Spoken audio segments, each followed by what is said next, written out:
The most obsolete idea is go to school, get a job, work hard, save money, get out of debt, and invest for the long term in the stock market. See, why would you save money when they're printing trillions of dollars? The gap between the 1% and 99% is massive.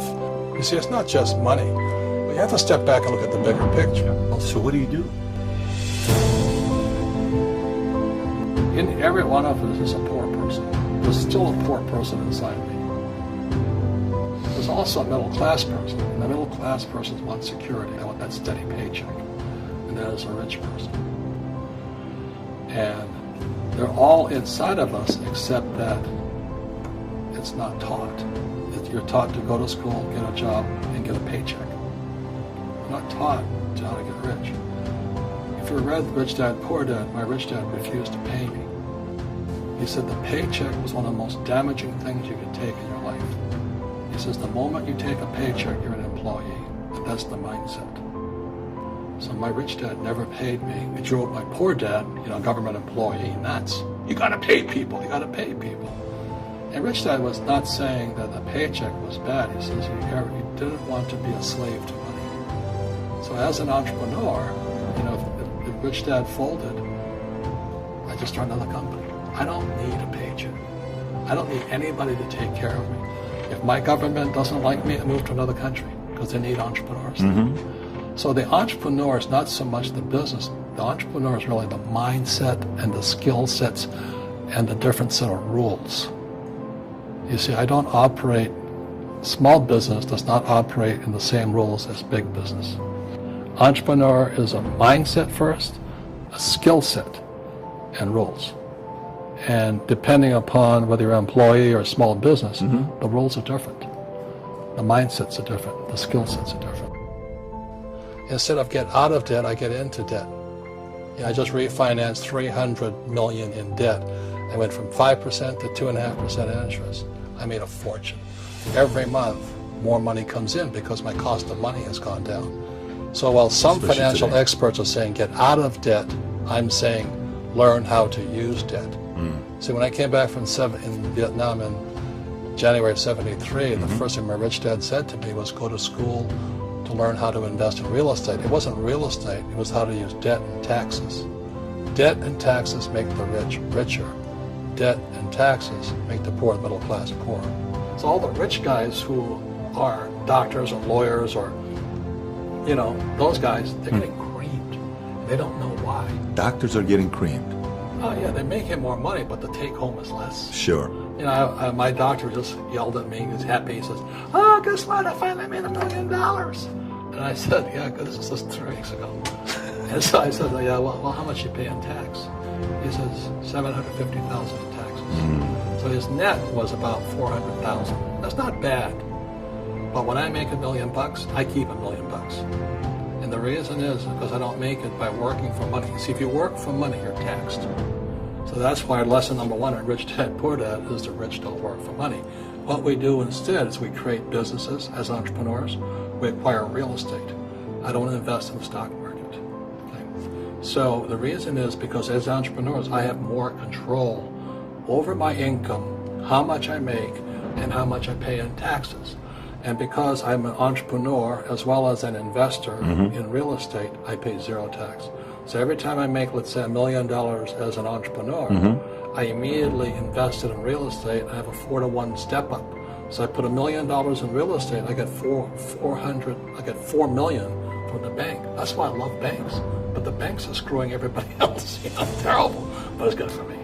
That's why you say when you print, it's good for you, but when you print, it's bad for people that work for money. Because when you print, savers get creamed and people who work for money get creamed.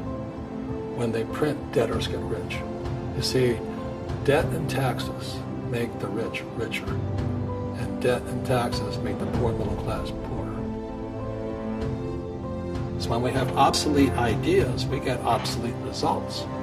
So what's happening for most people, the idea of going to school, getting a job, working hard, saving money, getting out of debt, buying your house because it's an asset, investing for the long term, is obsolete.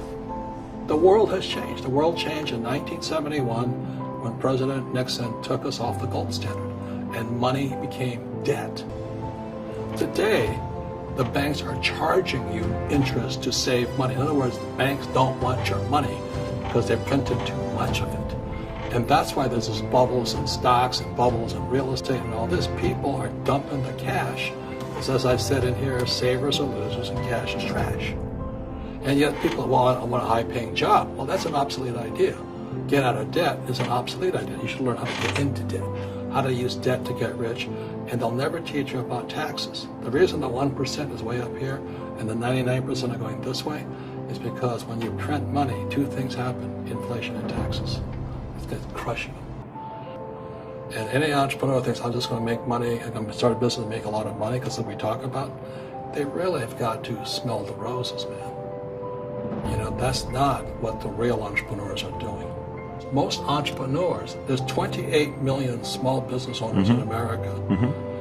24 million are what are one-person entrepreneurs. They're called non-employee entrepreneurs. So and that's what happens is when people don't really understand what an entrepreneur does. So most people are self-employed, but they're not really entrepreneurs. The self-employed pay the highest taxes of all, and nobody tells them that. Yeah, it's also called the entrepreneurial spirit. But what we were actually talking about was there's no such thing as a bad economy. You know, there's external, you and I, we all have an external economy, but we also have an internal economy. And the willpower is to change our internal economy. So for me, I can see the good and I can see the bad. I don't really give a damn because I'm going to be rich anyway. But a poor person with a poor personal economy, all they're going to see is a bad economy because they don't know how to make money in any economy.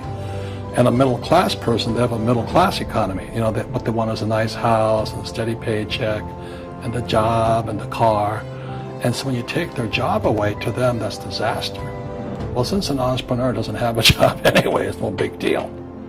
So all I'm saying to people, and it's what Bucky Fuller taught me, is always two sides, you know what I mean? Unity is plural, at minimum two. So if you think the economy is bad, it's because your economy is bad. If you think that steady, employment is important, then you'll see an economy without jobs. Your economy. Your economy DNA versus the external economy. Got it. What you control versus what you can't control. I can control. Yeah, it's called an internal focus versus an external focus. So the real entrepreneur has an internal focus. That if they fall down, they say, "Oh, this is good, because I'm going to go up higher." You know, the average person will fall down and say, "Oh, I'm going to take some Prozac," or somebody has a mistake. Oh, the mistakes don't matter. Well, mistakes matter. It means you didn't know something. But a real entrepreneur, whether they fall down, they always can go up. They can stand back up and go higher. Then no matter what happens to them, they get stronger and better and smarter and happier. But a person with a weak internal mindset is that they're so afraid of what happens, it generally happens. Like, people who are afraid of losing their jobs, they generally lose their jobs. You know what I mean? Yeah, no doubt. So everything comes through you. Yeah, so the entrepreneur first job is to control inside here, not outside there. And that's why my rich dad never gave me a paycheck. He says, the moment you take that paycheck, you're an employee. You've got to be stronger than that. It's about inside control.